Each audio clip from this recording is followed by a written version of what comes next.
The night was heavy with humidity in Manila, the kind that clung to your skin and made the air feel thicker than it should. On the bustling sidewalks, vendors called out with their usual determination, selling roasted corn, fish balls, and small bags of peanuts. Children darted between jeepneys, their laughter ringing like tiny bells despite the chaos of the city. Among them walked a thin boy with sun-browned skin, calloused feet, and a face that carried more weariness than a child his age ever should. His name was Miguel. At just 12 years old, Miguel had already lived a life that tested every ounce of his resilience. His clothes were patched, his slippers worn down to their last threads, and his eyes, though tired, still carried a spark of something pure, hope. Miguel's mother worked tirelessly in a small laundry shop, scrubbing other people's clothes until her fingers cracked and bled. His father, once a fisherman, had been lost to the sea 3 years before. Since then, Miguel had taken it upon himself to help however he could, often singing on the streets for coins that generous passers-by would toss into his small tin can. He had a voice unlike any other, soft yet powerful, tender yet commanding. It was the kind of voice that made people stop in their tracks, not because of its technical perfection, but because it carried something deeper, raw truth. Every note Miguel sang seemed to hold the weight of his struggles, the memory of his father, and the love he carried for his mother. That night, as the city buzzed with life, Miguel stood outside a small cafe, singing quietly to the rhythm of his heart. His song wasn't polished, but it was heartfelt. A group of students passed by, laughing, until one of them hushed the others and pointed toward the boy. Slowly, they gathered around, listening as Miguel sang, "You Raise Me Up," with a trembling sincerity that made their laughter fade into silence. By the time he finished, their eyes glistened with something unexpected, tears.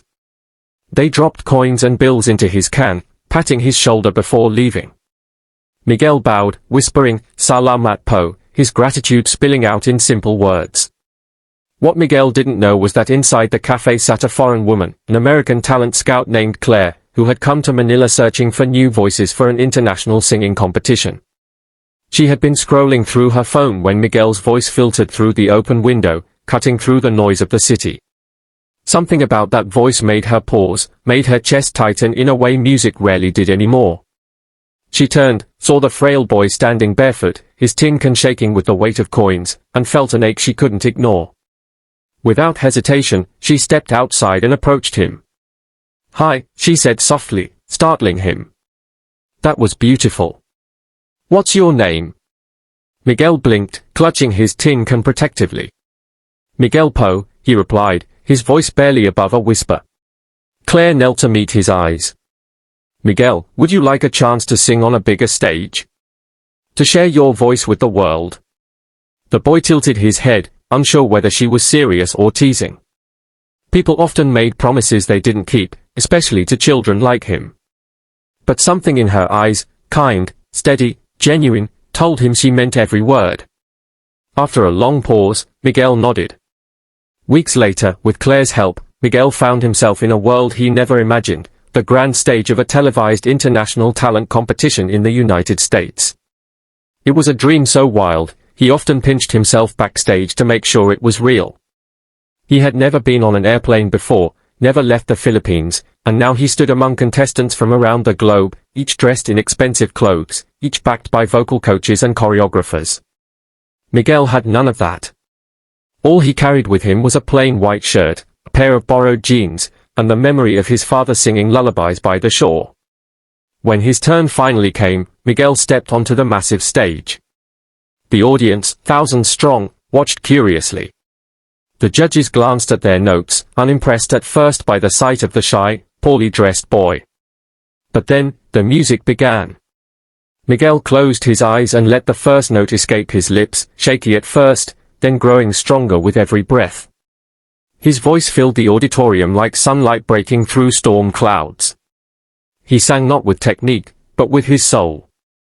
Every lyric carried the weight of nights he had gone to bed hungry, the strength of his mother's sacrifices, and the unshakable hope that tomorrow would be brighter.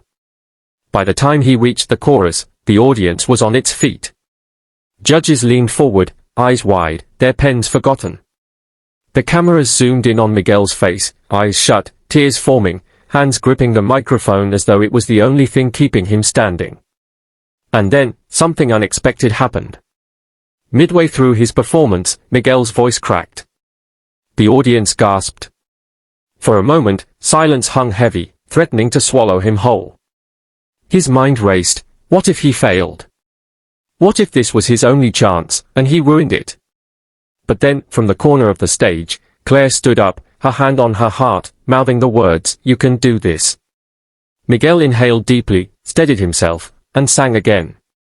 This time, his voice was even more powerful, infused with a determination that sent shivers down every spine in the room. By the final note, the entire auditorium erupted in thunderous applause, whistles, and cheers. People were crying openly, their faces lit by the glow of something rare and pure, the undeniable power of humanity expressed through music.